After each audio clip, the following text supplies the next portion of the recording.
हस्तिनापुर गांव में रहने वाली सरोज के 5 बेटे थे। उसका पति जगदीश पेशे से एक कपड़ा व्यापारी था। कुछ वर्षों पहले जगदीश का स्वर्गवास हो गया था।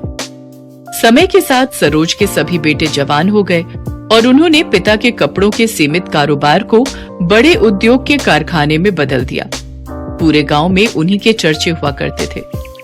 अरे सरोज के 5 बेटों ने मिलकर सरोज का मान ही बढ़ा दिया भाई।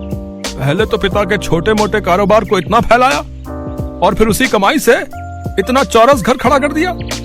100% सच कहा रमेश भाई। अमीर रईस होने का सरोज के मन में जरा भी अहंकार नहीं है। जरूर ही पिछले जन्म में इसने पुण्य किए होंगे, तभी जाकर इस कलयुग में इसे 5 पांडव पुत्र का सौभाग्य प्राप्त हुआ है। सरोज के प्रति गांव वालों के मन में काफी इज्जत थी।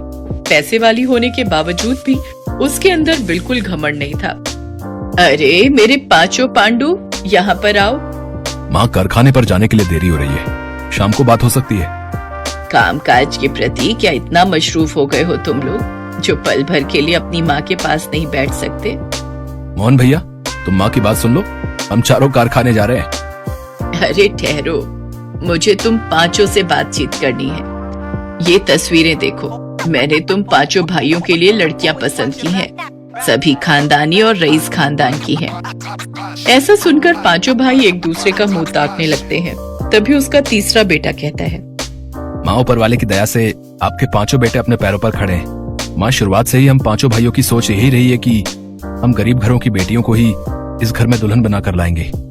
माँ, प्रदीप सही कह रहा है। अरे पगला गए हो क्या तुम लोग? अगर मैं किसी गरीब की बेटी को ब्याह कर लाऊंगी तो लोग सैकड़ों बातें बनाएंगे। गरीब अमीर का मेल भी नहीं देखा कहेंगे। माँ, आपको जमाने की पड़ी है, बल्कि ये सोचो कि किसी गरीब की बेटी का हाथ थामने से किसी गरीब पिता को साहूकार का कर्जदार नहीं होना पड़ेगा। सरोज अपने